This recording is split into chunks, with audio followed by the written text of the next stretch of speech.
That, like, it's just like, it's not a good song, and it's only good if you sing the Forest lyrics like over the top. City ground on this rolling in from the Trent.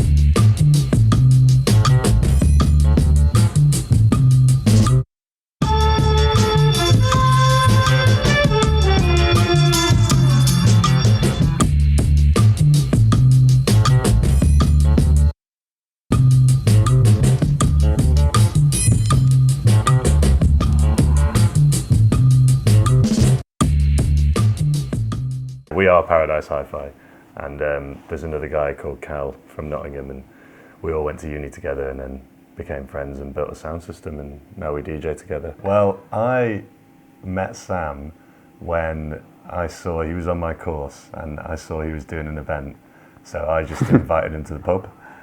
It was really hot. It was a hot date. But yeah, we had like, it was really weird. We went to Wheat Sheaves and it was like, we invited our plus ones with us who just like listened to us for the next 3 hours, gabble on about That was it, yeah. music. And then they left and we stayed at the pub for another hour or so, just chewing each other's ear off about music. Yeah, we did. What did we talk about? Well, we talked about my event, obviously. Which was called? Groove Project. Shout out to anyone that knows that. But yeah, we were just talking about dance music and our favourite gigs we've been to and stuff, and it was really, yeah, that was when we kind of, it was quite quickly clicked on that we were on the same page about music and stuff. And then we ended up DJing at that disco night, didn't we? Floor Paradise. Yeah, Floor Paradise, early disco. And then, I'm trying to think, we kind of independently did events for a bit. So you set up Peach Fuzz, didn't you? Yeah, I run Peach Fuzz with a couple of other guys, and we were hanging out, we were DJing, we were at uni. It was fun. There's a lot of good things to go to, a lot of wig flex. Yeah. A few plates events going around, shout out. And yeah, then we kind of like moved out of the city, and then it was actually, I really wanted to build a sound system, like really bad, and it was during lockdown, so it just kind of felt like the right time to do it. And I remember I just wanted to assemble like two of my crack team, cleverest mates. two of my mates who I think like would be like good in the team to get it done. And then we started it over lockdown. We'd built in a few phases. It's behind us right now. Just the top halves though, actually. Just the top halves. We've got the two big bassy ones outside as well. Yeah. But I think the other driver for it as well is obviously we've been running events and like paying for sound systems all the time. For often sound systems are like, it's kind of, could be better. Yeah. We're like, and then we just thought, well, why not? Why not try it? And we had loads of time and probably some money burning a hole in our pockets. Yeah. But I found it like, it was probably, I think we got really close making it, to be honest. I think like we got to know each other even better than we already did, and we started playing it at our friends' parties and then at our own parties, and just got really good feedback for the sound system. And it's kind of, I think, informed a lot of our musical direction since, isn't it? Like our kind of, we've got obsessed with kind of like that hi-fi culture and like selector culture as well. And just listening to music on these speakers, I think, helps us sift out good music and good music and bad music, right? We put stuff on here and it really kind of, you can really hear if a song's got something to it or not, I think. Because this is like what we take to like when we play out or when we play events or when we play in clubs. So it's like, if it sounds good on these, like we know it's going to sound good. So you're right though, it's definitely influenced like a lot of our kind of musical direction. I got my dad's collection, like most people. He was into a lot of 80s music, and only recently do I feel like I've done full circle to that. Like I've started getting back into new wave and post-punk and all that kind of stuff. But yeah, my dad's record collection, he had a lot of like Depeche Mode, Sushi and the Banshees, Human League, that kind of stuff. And I started off with that, and he hated it. He hated that I'd like commandeered his record collection. And then I was just like hooked by it. I remember like I went to, do you remember that night? It was like a disco night they did at Stealth. I forgot what it was called. Not Triple Cooked. No, it was like not Caramello either. It was like anyways, disco night at Stealth. And I remember I went there, and I'd never even like thought about the idea of people playing records before, like as in I'd never like seen it or like heard it. This was like early uni, and I remember like there was a DJ playing in Stealth, and he was playing like disco records, and he was like sat on a stool as well. It was really weird. He was like sat on this like high stool like in the Stealth booth. Literally looked like he was hating it, but I was like watching from over the top of the booth. I think he was playing like the Stone Roses or something. He wasn't even playing disco, but it was great. And I was just like gawping, like, "Oh, this looks so sick." And he literally told me to fuck off. Like he was like, he was like, "Stop looking," that kind of thing. I've heard there's a few stories of you leaning over the decks as well.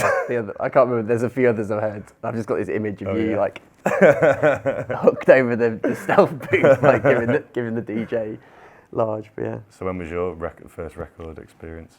Well, again, parents had records, but I guess they're really protective over them, so I've not actually really been able to take many. I've only been able to take their less good ones that they probably won't realise are gone.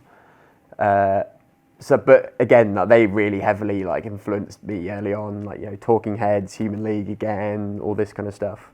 But then obviously started going out just before uni and stuff, went to festivals, started seeing DJs, so got into dance music, kind of, or at least going out and enjoying dance music that way.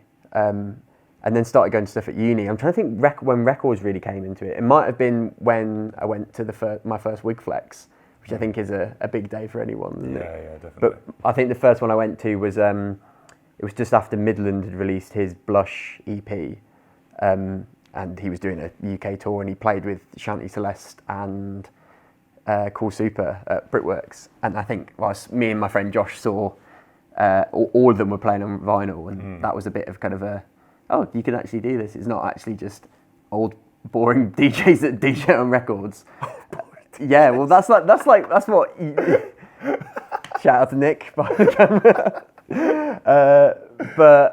And then I just started buying them piecemeal. But it's only really been kind of post-COVID that I think I've actually taken my music collection, and that goes for like digital as well, properly seriously. I think I was kind of didn't really know what good music was, which is a bit funny looking back, because at the time I thought it was sick, but I think looking back at it, I was kind of still a bit just finding my way and getting in my own head a little bit. But it's recently with the hi-fi and stuff, like, really started to realise what I really love in music and what music people enjoy. Oh. I can tell you in the amount of Calyx squares.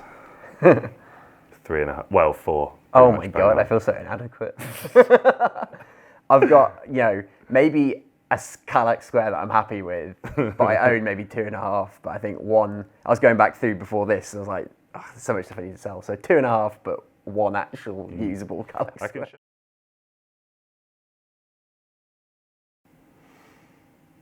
No. Oh yeah. We were in like. I'm guessing you've been to Langley Mill, Nick. Yeah. We were like, me and Sam went to Langley Mill like a few weeks ago, and we'd like arranged it that we were just gonna like go in the morning, and then we got there, and then we saw like 2 of our mates just like walk past the window, like 2 of our close mates who had also like arranged to go independently. But yeah, it was so weird like seeing them out there, and then we were just like buzzing to see them, but we got there first. So we also brought a record player with us, and he said he didn't want us to bring it in. He didn't want us to use it because we'll scratch the record, so you're not allowed to listen. So the only way to listen to the records was on like YouTube and stuff, and then I ran flat, so I ran out of power. Yeah. Have you found that there before? Like he hates you bring a record player. Yeah. Yeah. But we were kind of like, well, like we're DJs. No. Eastern Bloc, Manchester. That's good. Got some pretty good bits there.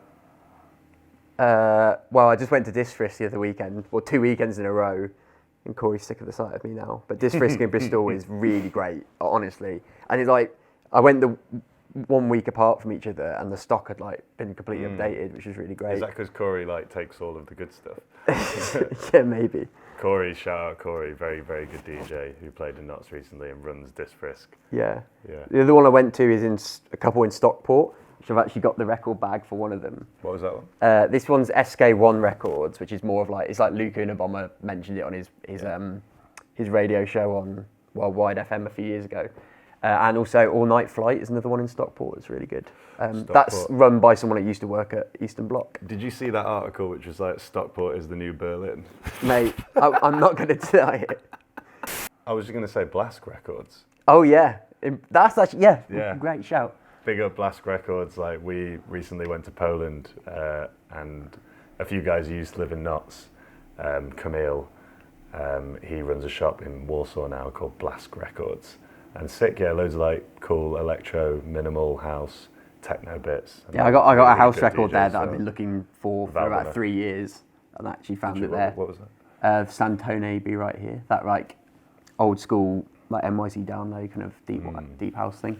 Nice. So yeah, Blast Records. Yeah, international recommendations. So I've got like a few here that I picked them all up from Running Circle. There are like a couple of like Front 242 albums, and then the Nitzer Ebb one, because I've just kind of been getting into that like EBM, like new beat kind of vibe. So these are really good as well. Like, it's just like kind of in between techno, electro, and like acid house, but they're really dark. I think Gohan in Running Circle told me that Jeff Mills saw Front 242 play and then decided to become Jeff Mills. So This is one I literally only got the other day from a record store called Junk Wax in Penzance. I went home, I'm from Cornwall, I went home to see my parents and popped into this record store. But it's by John Fox, who's a member of Ultravox. I think he released this album before going on to do Ultravox, I think. Maybe someone might correct me. But the album's called Metamatic, and it's just like the most crisp kind of... I think we had this discussion the other day. I think it's technically cold wave, but you know, new wave, whatever. But it's all like drum machine based, synths, and it's got that real kind of like 80s new wave kind of like droney voice in it. And there's a song on here in particular called Metal Beat that we were listening to the other day. That's like, it's almost techno in terms of like some of its instrumentation and stuff. It's got some really weird effects in it and like squelchy sounds and like bass whoops and stuff on like a new wave album. It's just really cool. this is a compilation called The World of Arthur Russell, and like I mainly bought it because I wanted to play Dinosaur L Go Bang at like parties, because it's just like the ultimate party tune. Like, it takes you back to being, not that I listened to it when I was a kid, but it just makes you feel like a kid. And like, I think that was one of the things we got so obsessed with by The Loft, was like the whole idea of like just like that childlike expression. But Arthur Russell, like, I literally don't even know where to start with that guy. Like, I'm absolutely obsessed.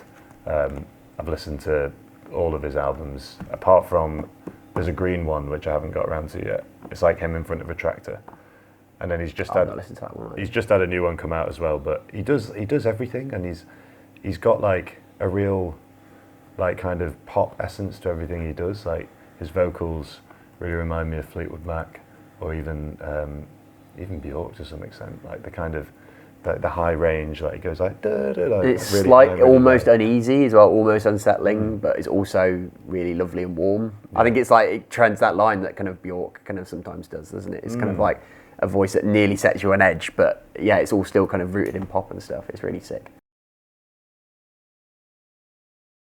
I don't have any with me. I swear. I can give you the worst of the ones I've got. Yeah, I don't know. It's nothing funny. What, nobody wants to identify their You worst? guys like, oh no, we don't have any. Yeah, well, they're all good. They're What all about good. that whole thing we chatted about before? Like, But that's what I we mean. I'm admitted so it. like I said, there's like a. Oh my god, sorry. I've actually do, because I've got all my 7 inches here, Oh, you've and got these are some not funny stuff. unfilled. Oh my god. All right, okay. Oh yeah, that is terrible. I've got like some awful 7 inches that I've just like picked up on the whim. This one's not bad. Is that the Forest one? Yeah, I've got like, okay, so I'm a Nottingham Forest fan. Like, my family's from Nottingham. I've kind of went to a lot of Forest fans, so I thought I had to get like a copy of Wings, Mull of Kintyre. Like, but you can't play that. Like, it's just like, it's not a good song. And it's only good if you sing the Forest lyrics like over the top. City ground, oh miss rolling in from the Trent, like, which is pretty good. I've got some other. I've got this. Like, this is probably my worst one though. It's just like, I don't know why I've got that. It's like Paul McCartney, Wonderful Christmas Time, but then like the other side is Paul McCartney, Rudolph the Red-Nosed Reggae. Like, That was it. That was a Langley Mill one, wasn't it? I think it was for that no. name. This is like from in town somewhere. Oh, was it? But yeah. There you go, Nick. You've got like you've got your bad records now. Although there's probably worse than that, but like my 7 inches are just like, that's just my small collection of 7 inches. This is actually one of the first records I probably bought, and one that I fell out of love with and then have fallen back in love with is Pepe Braddock. Burning is the EP, but I love it for Deep Burn. This is not an OG pressing. This is one of the reissues of it, but even the reissue now goes for tons of money. But I feel I can play it literally in any scenario. Like I can play this in the pub. I could play this. I've played it. What about a baby shower? A baby shower, opening of a butchery maybe or something. I've also played it in a tech house set and stuff, and I've played it at the Loft. Like it just works and everything. It's like, if you haven't heard it, it's like a really classic deep house tune. I can't believe I don't know what it is. But it's just got like, it's got a lot of crunch, but a lot of like deep warm pads in, and it's just like, and it really like, for me, I always get so gassed when I play it for myself. And I think other people kind of enjoy it, but I play it mainly for me. But I just never get tired of hearing this record, basically. This one of recent, this is like, pick this one up on Discogs. I'll take out the sleeve as well. This is a German post-punk new wave band called Scala. Really cool. There's one track on here called Ursin in Dub. It's just like really stripped back post-punk, like really sick. Like, because I've been DJing a little bit at the Angel recently, which has been nice, and I feel like that post-punk vibe goes down really well. There's a lot of post-punk dads at the Yeah. Angel. And the artwork's pretty cool as well on the back. Love playing that, and it's weird because when I found this track that I really liked on here on YouTube, it was on 33 RPM.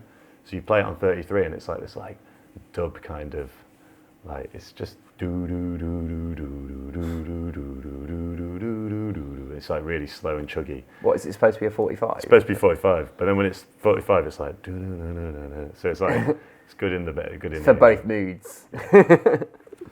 This one is probably like, maybe after Deep Burn, like the next tune in my collection, like dance music song that gives me the most, like takes me somewhere when I listen to it, and really like just I think it has like a real subconscious reaction to it when I listen. It's I'm gonna get this wrong, I think, because I think this is either an edit or a reissue of an older song.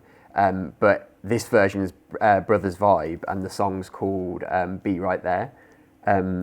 And I think it's also an artist called Santone's involved in it. But I know like Derek May used to play this back in the day and stuff. But it's like this song like really is just so kind of like takes me to like a kind of mindset of like a queer dance floor, like NYC Down Low kind of. It's really stripped back, really like analog production and stuff. But it's just like, it doesn't actually do that much, but when you listen to it, it just really like gets you into like this kind of head down kind of dreamy state. It's like proper loopy. Very loopy, but really crunchy, and like, yeah, it's got like bits of soul in it as well. Got a really catchy vocal. It's just really sick. That's like you to a T though. Yeah, I think this is like, I think I saw it on a video of Midland at NYC Download maybe 4 or 5 years ago, and I've been looking for it ever since. And then when I was at Blask Records in Poland, I was just digging there, and then put it on, and then I was like, I just had this like epiphany moment. Blask Records. Yeah. So yeah, sick record.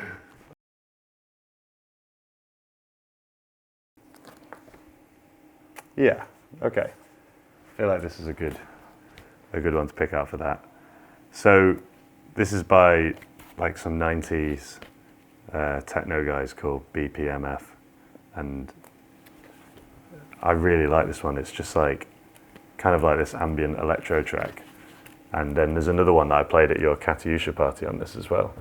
It's kind of like another like trippy electro track, and I don't know like how obscure necessarily, like how hard to get it is. Like I don't think it was like too expensive. It's actually a reissue as well, so like I think they're pretty like good to get hold of. But I just think in terms of what I play, it's definitely like very different to like all the other stuff. It's like a lot more synth driven and like ambient, but it always gets like a really good reaction as well. I got this one the other week in Bristol actually, and and it's by Tick and Tock, and it's just got, I don't know, it's very 80s. The front and back are really nice on it, in its own kind of like 80s styled way. I just really like the aesthetic of it. And then the back's got this really cool 80s, like I just love the lighting in it. I think that the lighting in this image sums up the kind of lighting I like to do at my events and stuff as well, like very like neon and kind of moody. This one is amazing, like kind of 6-track EP as well. Oh yeah, shout. Puma and the Dolphin indoor routine. Picked it up during lockdown. Really nice, like kind of hard to describe actually.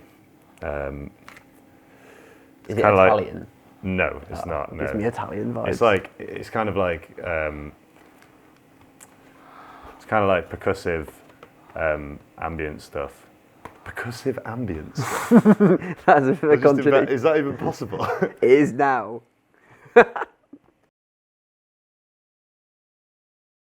I love Nottingham so much, and I used to be like, I would say, a bit more active in the scene, like when I was doing Peach Fuzz.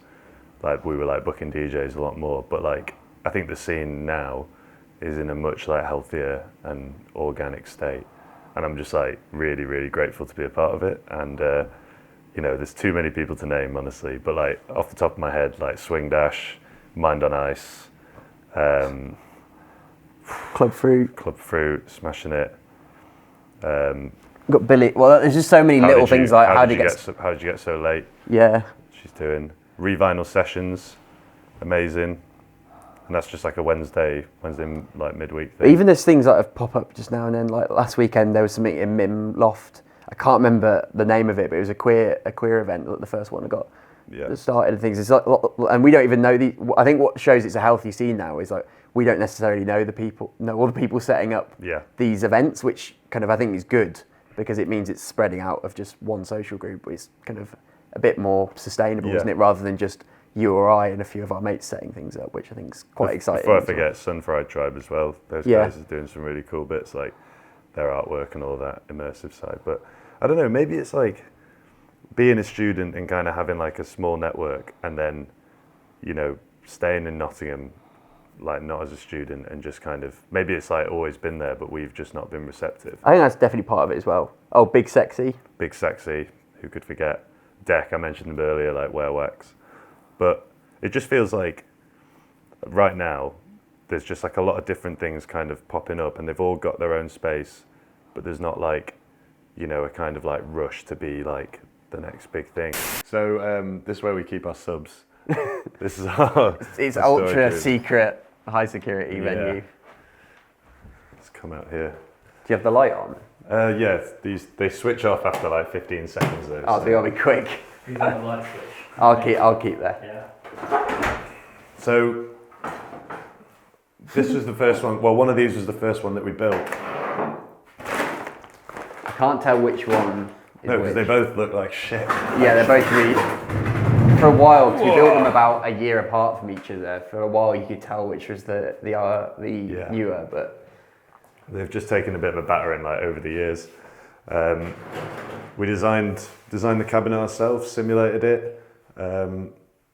Just like we really wanted it to just be like simple. So we went for like pretty simple design for subs. We did reflex. yeah. Like most like sound systems this size, they do like the horns or something. We're definitely noticing it in weight department because they're bigger, but it was achievable and they sound really good. Like we just got really good drivers and that are big, and like we can fill pretty much any venue that we want to put stuff on. Small, like kind of like like 150 cap, like it'll probably. And it sounds like perfect, yeah.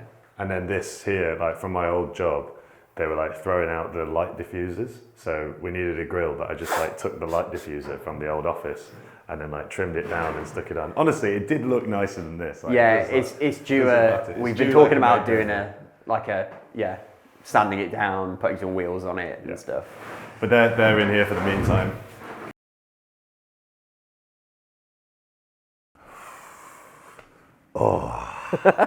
That was very visceral, that was. Yeah.